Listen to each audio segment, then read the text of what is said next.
网络覆盖范围，提升网速和降低成本了。更多的是，其实是要如何保障网络用户的安全。而通讯部最不希望看到的是，互联网即使覆盖到了最偏远的地区，却反而成为了犯罪分子。而大马警察网络犯罪统计数据的上升，更是促使通讯部和安全区继续采取更多措施，保障公众网络安全的原因之一。法里呢也有一些备受瞩目的案例作为一个例子，包括这受到折死的 TikTok 网络霸凌事件，还有已经被曝光的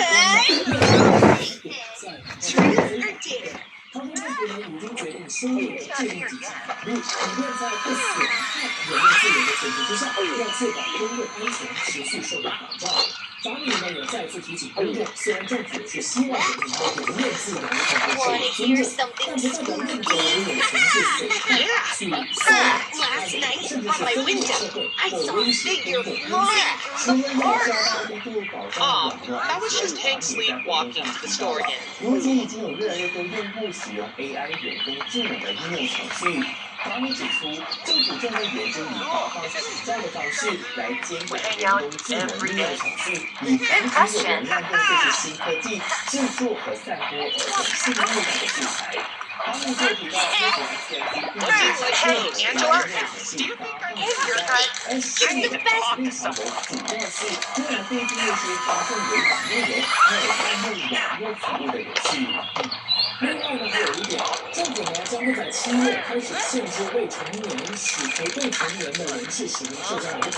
那法里就说呢，当局还是允许家长为他们16岁以上的孩子管理他们的社交媒体账号的。I was busy. Yeah. It's a beautiful day, isn't it? Yeah, I guess. 法里解释，当局了解到有一些孩子呢是网红，是内容创作者。但真正上传内容的呢，是他们的管理父母，而当局呢，真正的避免的是孩子自己去控制和管理账号，担心他的不法之徒盯上。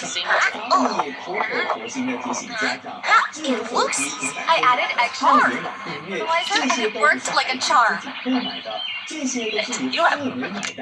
所以呢，大家责无旁贷，监管的责任必须由父母自己做起。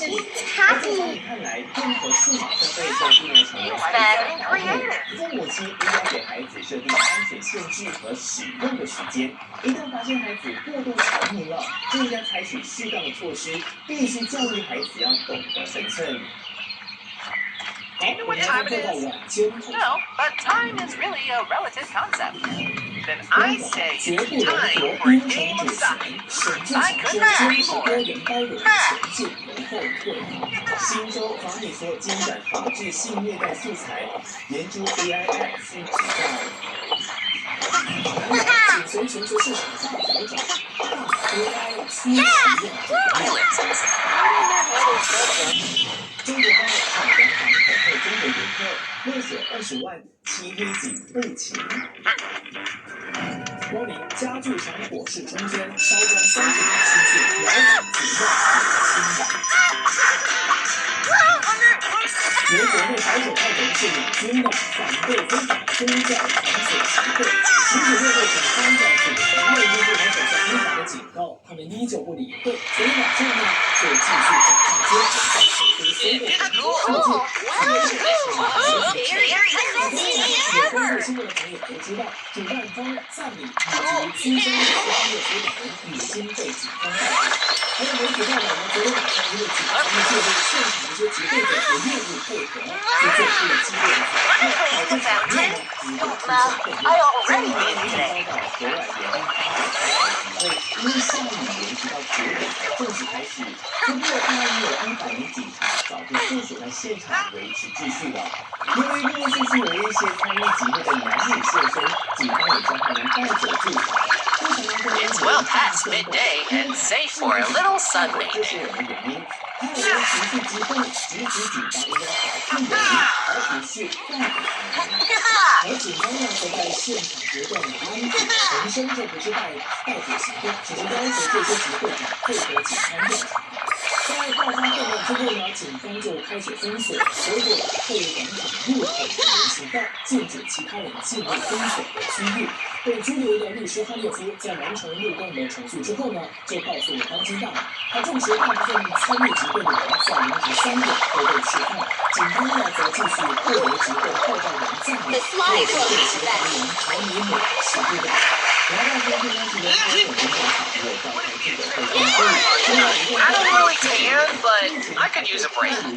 在理以及安民呢，是在煽动法律、刑事法典破坏公共安宁条文以及通讯及多媒体法律上接受调查。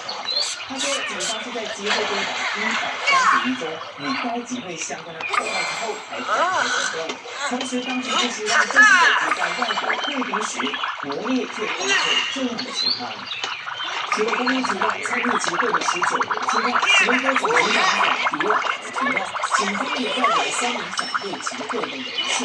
法比尔说，这3位呢涉嫌在社交媒体上发布了反对举行这个集会的贴文，警方相信有关内容呢可能危害公共秩序，而前往巴生县呢展开逮捕行动。这3个人同样在煽动法之下被警方逮捕。对非法抓到逃走者被从号召到举行，虽然没有得到哪个政府支持，但是随着有集会的参与者被捕之后，乌西南Wanna play scraping? 到处染上的代表是乌西南已经准备好 I want to play with the race car with you. 大马官员只是表示，真正应该被逮捕的是那些非法侵占土地的人，而不是去逮捕那些捍卫土地、不让侵占行为发生的人士。